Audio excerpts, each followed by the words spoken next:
On Monday, Canada's Prime Minister, Justin Trudeau, said this.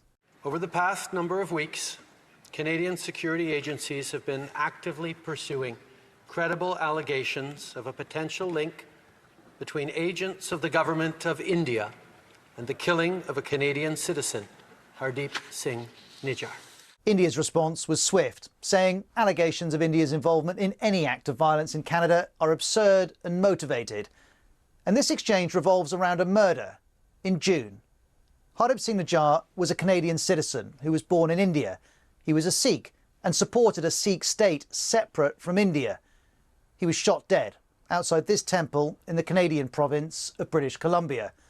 That sparked protests, including this event outside the Indian consulate in Toronto, in which people hit the Indian flag with their shoes. In India, disrespecting the flag is an offence. And at that protest, we heard this allegation. We want to make it clear that we understand as a community that the assassination was committed by Indian agencies. Justin Trudeau now says that allegation of a potential link is credible, and Hardeep Singh Nijjar's death has become a focus of tensions that have long been simmering. Hardeep Singh Nijjar was a prominent Sikh leader in British Columbia. He was one of around 750,000 Sikhs in Canada. That's the largest population of Sikhs outside the Punjab region of India. And Hardeep Singh Nijjar campaigned for Sikhs to have an independent state called Khalistan within Punjab. It's an ambition that reaches back decades. In the 70s and 80s, there was a separatist insurgency in Punjab, and thousands of people were killed in the violence. Years on, none of this is forgotten. All the main political parties in India are opposed to Sikh independence. But the campaign for an independent state has continued. This is a protest in Canada in 2012.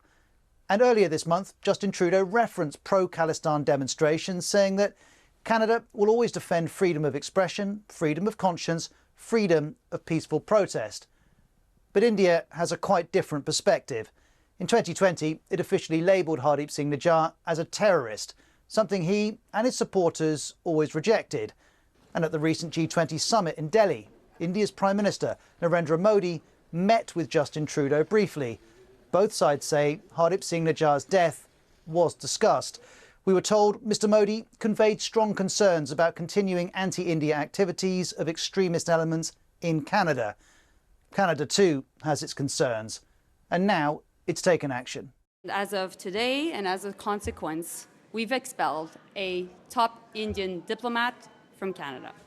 In response to that, India expressed its growing concern at the interference of Canadian diplomats in our internal matters and their involvement in anti-India activities. It also expelled a Canadian diplomat. And so, as this escalates, both leaders point to security concerns. Both highlight their country's sovereignty. Both are seeking to be strong on this with an eye on domestic politics.